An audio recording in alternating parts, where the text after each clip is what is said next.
நண்பர்கள் அனைவருக்கும் Sri சாயருள் YouTube channel சார்பாக அன்பான வணக்கங்கள். இந்த நாள் உங்கள் அனைவருக்கும் மகிழ்ச்சி நிறைந்த நாளாக அமையட்டும். அனுமன் ஜெயந்தி 2024 எப்போது வருகிறது? அனுமனுடைய அருளும் தரிசனமும் கிடைக்க இதை மட்டும் செய்யுங்கள் போதும். ஆஞ்சநேயர், மாருதி, வாயுபுத்திரன், அஞ்சனை மைந்தன், வானர தூதன் அப்படின்னு பல பெயர்களால் அழைக்கப்படும் அனுமன் சிவபெருமானுடைய ருத்ர அவதாரமா சொல்லப்படுறாரு. வைணவ தலங்கள்ல தனி சன்னதியிலும் சில இடங்கள்ல தனி கோவில்களிலும் இருந்து பக்தர்களுக்கு அருளை வாரி வழங்கி வருபவர் அனுமான். பெருமாளுடைய சிறிய திருவடி அப்படின்னு போற்றப்படும் அனுமன் ராமருடைய பெருமைகளை கூறும் ராமாயணத்துல சுந்தரகாண்டம் பகுதியோட நாயகனா இருக்கிறாரு.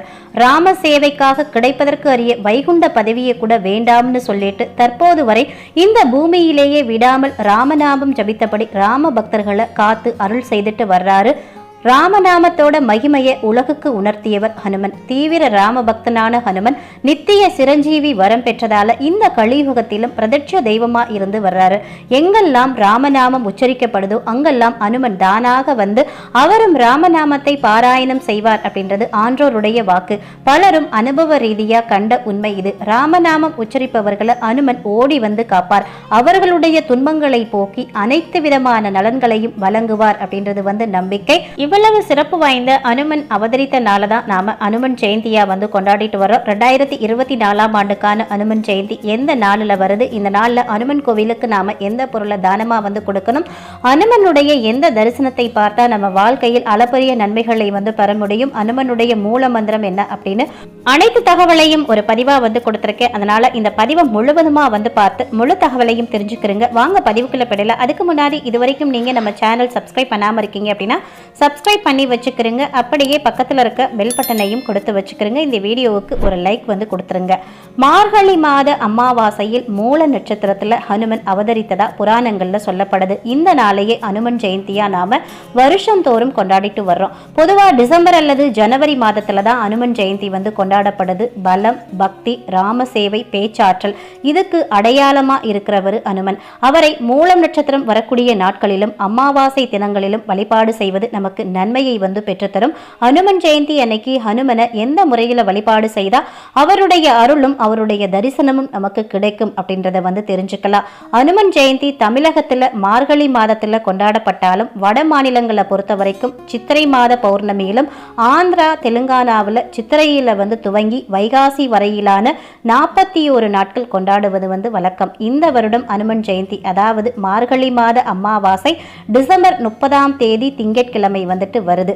டிசம்பர் 30ஆம் தேதி அதிகாலை 4:44 அமாவாசை திதி துவங்கி டிசம்பர் 31ஆம் தேதி காலை 5:03 வரைக்கும் அமாவாசை திதி இருக்கு. பொதுவாகவே அமாவாசை விரத நாள் அப்படின்னாலும் இந்த நாளில் அனுமனை வழிபாடு செய்வதும் அவருடைய மந்திரங்களை பாராயணம் செய்வதும் ராமநாமம் உச்சரிப்பதும் அனுமனுடைய அருளை நமக்கு பரிபூரணமாக பெற்றுத்தரும்.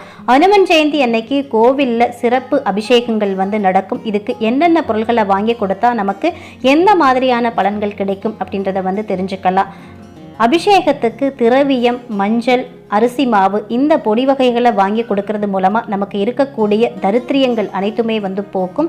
நம்ம வீட்டில் இருக்கக்கூடிய வறுமை, பஞ்சம் நீங்கும் அப்படின்னு சொல்லப்படுது. அடுத்ததா அபிஷேகத்துக்கு பல வகைகள் வாங்கி கொடுக்கிறோம். எல்லா விதமான பல வகைகளும் வாங்கி கொடுக்கலாம். இதனால வம்ச விருத்தி ஏற்படும். அடுத்ததா பழச்சாறு அபிஷேகம் பகை நீங்கும் அப்படின்னு சொல்லப்படுது. சந்தனம் வாங்கி கொடுத்தா நமக்கு மங்களகரமான வாழ்க்கை அமையும். வடமாலை சாற்றி வழிபாடு செய்தா நினைத்த காரியங்கள் நடக்கும். தயிர் சாதம் அன்னதானம் செய்த ஆஞ்சநேயரோட பரிபூரண அருள் நமக்கு கிடைக்கும்.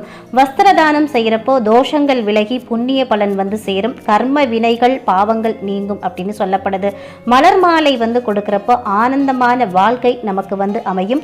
வெண்ணெய் வாங்கி கொடுத்தா துன்பங்கள், நோய்கள் தீரும் அப்படின்னு சொல்லப்படுது. அடுத்ததா வெற்றிலை மாலை. 2 வெற்றிலை சீவலோடு சேர்த்து கட்டி வெற்றிலை மாலை நாம சாத்தணும். வெற்றிலை மட்டுமோ ஒரு பாக்கு வைத்தோ மாலை கட்டக்கூடாது. 11, 21, 51, 108 இந்த எண்ணிக்கையில் வெற்றிலை வைத்து கட்டி மாலை சாற்றினா திருமணம் நடக்காதவர்களுக்கு திருமணம் நடைபெறும். வெற்றி பெறுவதற்கான புத்தி கிடைக்கும். சகல காரிய வெற்றி கிடைக்கும். தம்பதிகள் ஒன்று சேர்வார்கள் அப்படின்றது வந்து ஐதீகம். அடுத்ததா அனுமனுடைய அருள் தரிசனம் கிடைக்கணும்னா அனுமனுடைய எந்த தரிசனத்தை நாம பார்க்கணும் அப்படின்னு வந்து தெரிஞ்சுக்கலாம். அனுமன் ஜெயந்தி அன்னைக்கு பஞ்சமுக ஆஞ்சநேயரை நாம வழிபாடு செய்யறது வந்து சிறப்பு. இது ஹனுமனுடைய விஸ்வரூப தரிசனம் அப்படின்னு வந்து சொல்லப்படுது. ஹனுமனுடைய ஒவ்வொரு திருமுகமும் ஒவ்வொரு விதமான பலன்களை நமக்கு வழங்கக்கூடியது. ஹனுமனுடைய அந்த ஹயக்ரீவர் முகம் கல்வியில் சிறந்து விளங்குறதுக்கு நமக்கு சிறப்பான பலனை வந்து கொடுக்கும். நரசிம்மர் முகம் எதிரிகள் வந்து நீங்குவர். கூர்ம முகம் கவலைகள் நோய்கள் வந்து நீங்கும். கருடாழ்வார் முகம் சர்வரோக நிவர்த்திக்காக. ஆஞ்சநேயர் சர்வமங்கல ஸ்ரூபம் அனைத்து பாக்கியங்களும் நமக்கு வந்து கிடைக்கும். அடுத்ததா அனுமன் ஜெயந்தி அன்னைக்கு நாம உச்சரிக்க வேண்டிய மந்திரத்தையும் தெரிஞ்சுக்கலாம். அனுமன் ஜெயந்தி என்று ஓம் பவன நந்தனாய நமக அப்படின்ற ஆஞ்சநேயருடைய மூல மந்திரத்தை 1,00,000 முறை சொன்னா பஞ்சமுக ஆஞ்சநேயருடைய அருளும் தரிசனமும் நமக்கு கிடைக்கும் அப்படின்னு சொல்லப்படுது. இது மிகவும் சக்தி வாய்ந்த மந்திரம். இதை தொடர்ந்து சொல்லி வர்றதுனாலையும் ராமநாமத்தை நாம சொல்லி வர்றதுனாலையும் நமக்கு இருக்கக்கூடிய அனைத்து விதமான துன்பங்களிலிருந்தும் விடுதலை கிடைக்கும் அப்படின்னு வந்து சொல்லப்படுது. வரக்கூடிய இந்த ஆஞ்சநேயர் ஜெயந்தியில இங்க சொல்லப்பட்ட இந்த வழிமுறையில் ஆஞ்சநேய பெருமானை வழிபாடு செய்து அனைவரும் அனுமனுடைய அருளை பெறணும் அப்படின்னு சொல்லி இந்த பதிவை இதோடு நிறைவு செய்கிறேன். இந்த பதிவு உங்களுக்கு மிகவும் பயனுள்ள பதிவாக இருந்திருக்கும் நினைக்கிறேன். இந்த பதிவு பிடிச்சிருந்தா லைக் பண்ணிக்கிறேங்க. இந்த வீடியோவுக்கு லைக் பண்ணிட்டு இந்த வீடியோவை உங்க நண்பர்களுடனும் உற்றார் உறவினர்களுடனும் ஷேர் பண்ணுங்க. மற்றொரு நல்ல பதிவில் சந்திப்போம். நன்றி, வணக்கம், வாழ்க பல்லாண்டு.